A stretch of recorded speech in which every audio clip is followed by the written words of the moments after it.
Right. Golden thought, ಇವತ್ತೊಂದು best golden thought ಇದೆ. ನಮ್ಮ ಭೂಮಿಯ ಮೇಲೆ ಸರ್ ಯಾವಾಗಿದ್ರೂ ಹೊಂದಾಣಿಕೆ ಅನ್ನೋದು ಬಹಳ ಇಂಪಾರ್ಟೆಂಟ್. ಚಾರ್ಲ್ಸ್ ಡಾರ್ವಿನ್ ಕೂಡ ಅದನ್ನ ಹೇಳ್ತಾನೆ. ಯಾವ ಜೀವಿ ಬದಲಾವಣೆಗೆ ಹೊಂದ್ಕೊಳ್ತೈತಲ್ಲ ಅದ ಮಾತ್ರ ಉಳಿತೈತಿ. ಯಾವ ಜೀವಿ ಬದಲಾವಣೆಗೆ ಹೊಂದ್ಕೊಳ್ಳೋದಿಲ್ಲ ಅದು ಉಳಿಯೋದೇ ಇಲ್ಲ. ಒಂದು ಕಾಲದಲ್ಲಿ ಸರ್ ಡೈನೋಸರ್ಗಳಿದ್ದು ನಮ್ಮ ಭೂಮಿಯ ಮೇಲೆ. ಆದ್ರೆ ಆ ಡೈನೋಸರ್ಗಳು ಆ ಒಂದು ಭೂಮಿಯ ವಾತಾವರಣ ಚೇಂಜ್ ಆದಾಗ ಹೊಂದ್ಕೊಳಕ್ ಆಗ್ಲಿಲ್ಲ.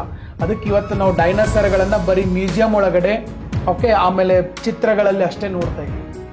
ಬಟ್ ಡೈನೋಸರ್ ಕಾಲದಿಂದ ಇವತ್ತಿನವರೆಗೆ ಇದ್ದಂತ ಏಕೈಕ ಜೀವಿ ಅಂತಂದ್ರೆ ಸರ್ ಕಾಕ್ರೋಚ್, ನಾವು ಜೊಂಡಿಗ ಅಂತ ಕರಿತೀವಿ.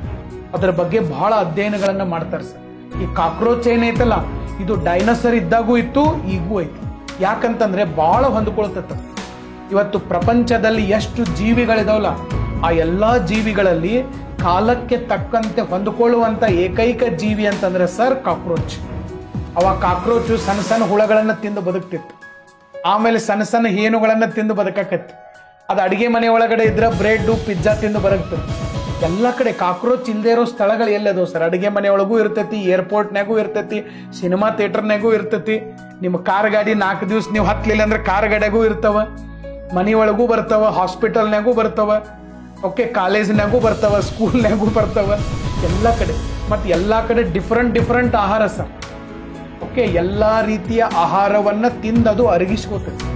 ಅದು ಕೀಟಗಳನ್ನು ತಿನ್ನಕ್ ಕಲ್ಕೊಂಡೈತಿ. ಇತ್ತೀಚೆಗೆ ಬ್ರೆಡ್ ಬಂದ್ರೆ ಬ್ರೆಡ್ ತಿನ್ನಕ್ಕೂ ಕಲ್ಕೊಂಡೈತಿ, ಪಿಜ್ಜಾ ಬಂದ್ರೆ ಪಿಜ್ಜಾ ತಿನ್ನಕ್ಕೂ ಕಲ್ಕೊಂಡೈತಿ, ಅಡಿಗೆ ಮನೆ ಒಳಗಡೆ ವಸ್ತುಗಳು ಅದನ್ನ ತಿನ್ನಕ್ಕೂ ಕಲ್ಕೊಂಡೈತಿ. ಅಂದ್ರೆ ಎಲ್ಲದಕ್ಕೂ ಅದು ಹೊಂದ್ಕೊಳ್ತೈತಿ.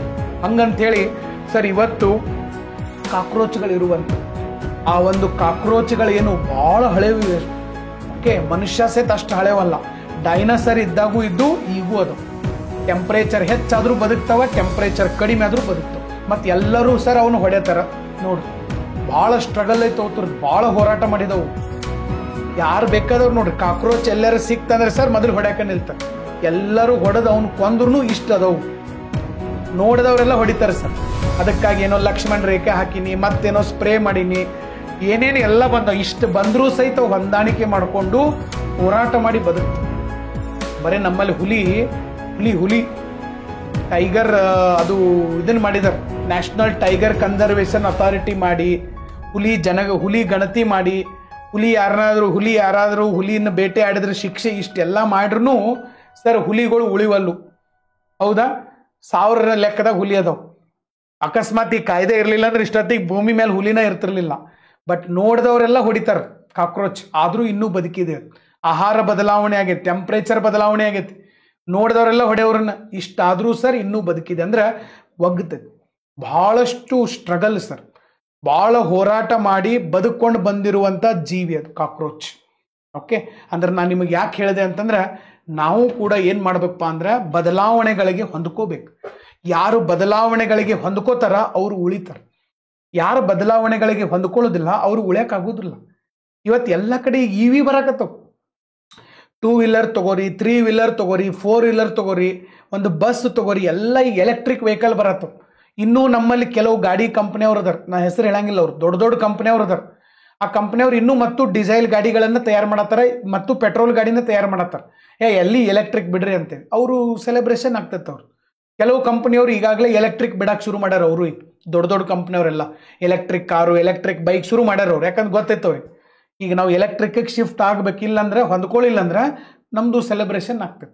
ಹಂಗೆ ಇದು ಕೂಡ ಡೈನೋಸರ್ ಬದುಕಕ್ಕಾಗ್ಲಿಲ್ಲ. ಯಾಕೆ? ಹೊಂದ್ಕೊಳ್ಳಿಲ್ಲ. ಬಟ್ ಈ ಜೀವಿ ಹೊಂದ್ಕೊಂಡಿದ್ದು ಇವತ್ತಿಗೂ ಇದೆ ಸರ್. ಅಂದ್ರೆ ಯಾರು ಹೊಂದ್ಕೊಳ್ಳೋ ನೇಚರ್ ಇರ್ತತಿ ಅವ್ರು ಬಹಳ ದಿವಸ ಬದುಕ್ತಾರೆ. ಇದನ್ನೇ ಚಾರ್ಲ್ಸ್ ಡಾರ್ವಿನ್ ಕೂಡ ಇದನ್ನೇ ಹೇಳಿದ್ದು. Survival to be fittest.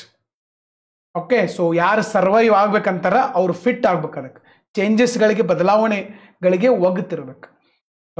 So ನಾವು ಕೂಡ ಹಂಗ ಇವತ್ತು ತಂತ್ರಜ್ಞಾನ ಬರ್ತಾ ಇದೆ. ಯಾಕಂದ್ರೆ ಇವತ್ತು ನೋಡ್ರಿ ಕ್ವಶನ್ ಪೇಪರ್ಗಳು ಟಫ್ ಆಗತ್ತವ ಅಂದ್ರೆ ನೀವು ಚೆನ್ನಾಗಿ ಓದಕ್ಕೆ ಶುರು ಮಾಡ್ಬೇಕು. ಬದಲಾವಣೆಗಳು ಆಗಕತ್ತವ, ಅದಕ್ಕೆ ತಕ್ಕಂಗೆ ನಾವು ಹೊಂದ್ಕೋಬೇಕು. ಅದನ್ನ ಹೊಂದ್ಕೊಳ್ಳಿಲ್ಲ ಅಂದ್ರೆ ಬದುಕಕ್ಕೆ ಸಾಧ್ಯ ಇಲ್ಲ.